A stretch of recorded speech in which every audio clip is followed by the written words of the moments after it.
It's been 5 years since my last adventure down here with the Pure Salt team.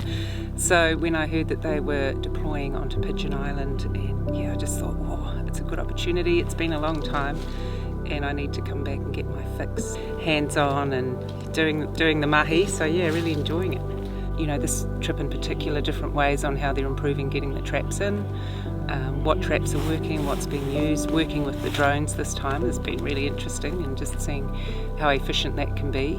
Super interesting to be back, for those changes, and lucky enough to be sitting on the back in the spot which informs my work as well. So just taking it all in, what resonates with me and inspires me with our surroundings and what we're looking at, and then when I'm back in the studio, what translates onto the canvas, those beautiful shifting lights through the landforms through here, and that obviously the drama of the fjords is quite special, and just capturing that light.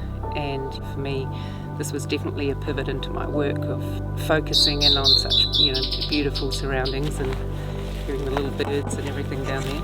It really has been a special place in that my work is not exactly a topographical, but it's definitely inspired by this region and the drama of it. So yeah, I'm just seeking to capture the mood and feel of the place. And my role is to go back in the studio, do some paintings, and then we sell those paintings and they fund traps and on it goes. So it's just nice to do my little bit for the bigger picture of what these guys are doing, what we're all pitching in to do. So yeah, it's good.